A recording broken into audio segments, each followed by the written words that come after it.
તો આપ જેવા ગુરુ અમને મળ્યા, હવે અમારા બંને બાળકો જાગૃત થશે, એ મને વિશ્વાસ છે, એ મને ભરોસો છે. તો હે બ્રહ્માના પુત્ર સકલ કુશલ પાત્રમ બ્રહ્મપુત્રમ નતાસ્મિ, હે બ્રહ્માજીના પુત્ર હું આપને વંદન કરું છું. નમસ્કાર કર્યા છે આજે ગુરુ મહારાજને. અને ત્યારે નારદજી કહે છે તમારા બંને બાળકોનો ઉદ્ધાર થઈ જશે, તમે ચિંતા ન કરો. એક નાનું એવું દ્રષ્ટાંત મહાભારતનું આપ્યું છે કે દ્રૌપદી ચ પરિત્રાતા યેન કૌરવ કસ્મલાત પાલિતા ગોપ સુંદરિયા શકૃષ્ણ ક્વાપિનો ગતઃ વૃથા ખેદયસે બાલે અહો ચિંતાતુરો કથમ શ્રી કૃષ્ણ ચરણામ ભોજમ સ્મર દુઃખમ ગમિષ્યતે. હે ભક્તિ મહારાણી, કૃષ્ણનો સહારો રહેશું ને એટલે તમારા બંને બાળકો છે ને જાગૃત થઈ જશે, એને મુક્તિ મળી જશે.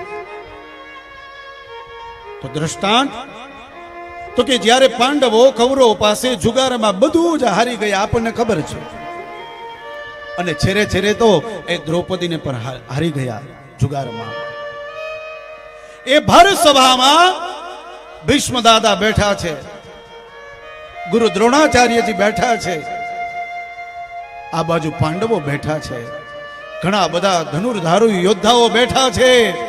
અને ત્યારે દુશાસન એ ભર સભામાં એ દ્રૌપદીની લાજ લૂંટવા માટે જઈ રહ્યો છે. અને ત્યારે દ્રૌપદીએ પાંડવોની સામે જોવાની જગ્યાએ, પાંડવોને કહેવાની જગ્યાએ બે હાથ જોડી અને કૃષ્ણને પોકાર કરી છે કે હે કૃષ્ણ, હવે તારા સિવાય મને કોઈ નહીં બચાવી શક્યો, આ પાંડવો પણ નહીં બચાવી શકે, એટલે હવે મારી લાજ બચાવી એ કૃષ્ણ તારા હાથમાં છે. અને ત્યારે એ મહાભારતમાં પ્રમાણ બતાવ્યું છે કે કૃષ્ણ ત્યારે આવ્યા છે અને દ્રૌપદીની લાજ બચાવી છે. સાહેબ, આ મારો મુરારી છે, કોઈનું ઋણ રાખતો જ નથી. એક વખત ભગવાન કૃષ્ણના હાથમાં ફાંસ લાગી અને ત્યારે દ્રૌપદી ને અર્જુન ને બધા ભેગા હતા, ભગવાનના હાથમાંથી લોહી નીકળ્યું. અને ત્યારે અર્જુન આજુબાજુમાં ગયો કે કાંઈક પાટો લઈને કૃષ્ણને બાંધું. અને ત્યારે દ્રૌપદી બાજુમાં ઊભા હતા, મોઘામાં મોઘી સાડી પહેરી હતી. દ્રૌપદીને વિચાર આવ્યો કે આ ક્યારે વસ્ત્ર લઈને આવશે, આ મારા ભાઈના હાથમાંથી, મારા કૃષ્ણના હાથમાંથી આ લોહી નીકળે છે, આ નીકળવું ન જોઈએ. મોઘામાં મોઘી સાડી હતી ને ફાડી નાખી, એ સાડીને ચીથડું બનાવી દીધું અને એ સાડીનો ટુકડો બાંધ્યો કૃષ્ણના હાથમાં. કેટલા તાતડા હતા ને એ દ્રૌપદીને ખબર નથી, કૃષ્ણને પણ ખબર નથી.